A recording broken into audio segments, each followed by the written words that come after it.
Bonjour, bienvenue et merci de vos questions très interactives sur le stress, sur les anxiétés, sur le cortisol. Vous m'avez parlé également de l'adrénaline. Qu'est-ce qui est le plus fort? Le cortisol, l'adrénaline, les ondes cérébrales, bref, voilà, je vais essayer de répondre à plusieurs questions en une seule. Et d'ailleurs, vous m'avez donné envie de créer une rubrique spécifique après l'été où je vais répondre à toutes vos questions en live. Comme ça, il y aura une interaction entre vous et moi et je vous remercie de m'avoir donné cette possibilité de le faire. Alors, je vais vous parler donc du cerveau, je vais vous parler des 3 phases du stress. Alors, je vais garder un fil conducteur, c'est pas que ce soit décousu. J'aurais pu faire 3-4 vidéos différentes, mais je vais tout condenser dans une vidéo qui va être complète. Alors, le stress, c'est quoi? Le stress, c'est une réaction exagérée du corps à des agents extérieurs.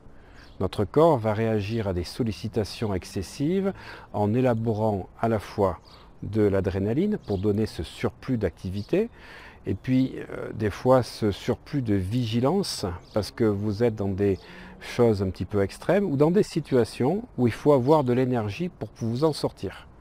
À l'origine, le cerveau reptilien faisait que dans toute situation, on allait soit se battre, soit s'enfuir. Et ça, c'était généré par l'adrénaline, le fight ou le flight, dont Alain Resnais a parlé effectivement dans son film Mon oncle d'Amérique, qui reprenait donc les travaux de ce chercheur français qui a eu le prix Nobel pour l'explication du système donc général d'adaptation, le SGA.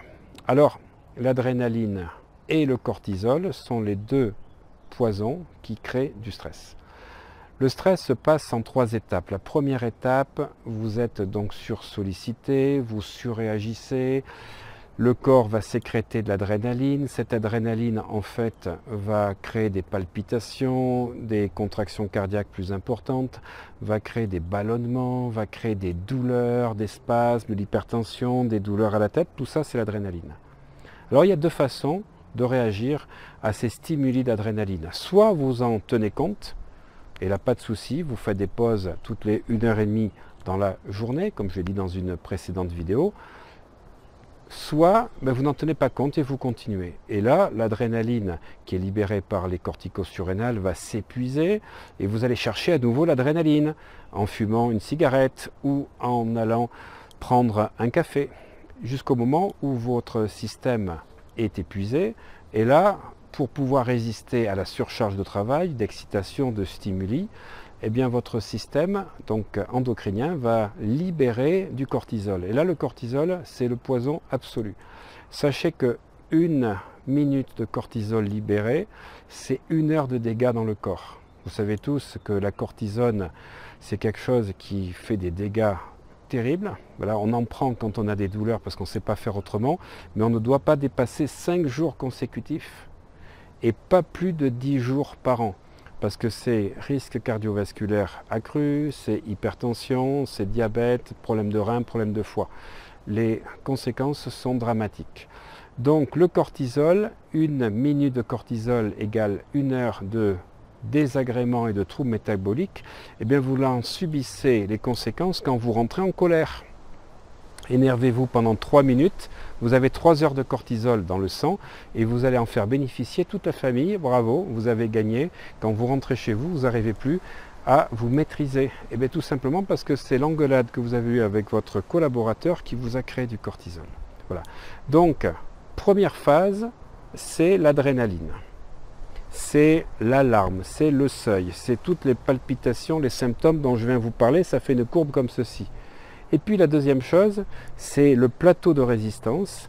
Comme vous voulez continuer et que vous ne voulez pas vous écrouler, vous passez dans une phase où vous augmentez l'adrénaline avec du cortisol. Et puis à un moment donné, il y a un effondrement vagal.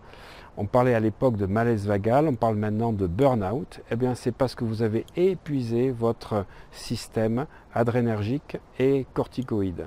En fait, vous avez des accélérateurs dans le corps qui sont l'adrénaline et le cortisol. L'adrénaline a un frein qui s'appelle l'acétylcholine, donc adrénaline, acétylcholine, adrénaline, acétylcholine, adrénaline, acétylcholine. Puis un jour, vous êtes tellement fatigué, vous prenez une semaine de vacances, l'adrénaline n'étant plus là, c'est l'acétylcholine qui reste à ce niveau-là, et là, vous avez la tension qui passe de 16 à 7. C'est ça l'effondrement vagal. Au niveau du cortisol, c'est pareil, cortisol, DHEA, cortisol, DHEA, cortisol, DHEA, cortisol, DHEA. En fait, si vous voulez résister et être puissant, même dans des situations de stress, il va falloir renforcer votre système vagal, qu'on appelle le système parasympathique, pour libérer plus d'acétylcholine, plus de DHEA, et tout ceci, ça se prépare, ça se muscle, comme tout ce que j'explique. Vous pouvez augmenter vos capacités, simplement il faut pratiquer. Et pour ceci, j'ai mis une formation en ligne, où vous allez apprendre avec des exercices de pleine conscience, avec des techniques de body scan, de méditation, de visualisation, d'auto-hypnose, à renforcer votre système parasympathique, d'abord pour changer de rythme de vie, maîtriser votre environnement. Et puis si vous êtes pris des fois dans des, on va dire, des périodes de vie un peu plus intenses, comme moi ça m'arrive souvent, mais comme vous aurez musclé par une pratique intense votre muscle parasympathique, vous pourrez y faire face. Voilà, c'est ce que je vous apprends dans cette formation en ligne, où vous avez accès à plein de vidéos et de protocoles, et j'ai mis une sorte d'agenda pour que vous pratiquiez des exercices pendant 8 semaines pour alimenter à la fois votre muscle vagal, votre muscle, votre frein anti-stress, de manière à ce qu'au bout de ces 2 mois, vous soyez passé à un autre niveau d'anti-stress dans votre vie. Et puis, pour ceux que ça intéresse, j'ai également conçu cet été une formation en ligne contre les anxiétés, parce que les anxiétés, ça stresse aussi. À très bientôt.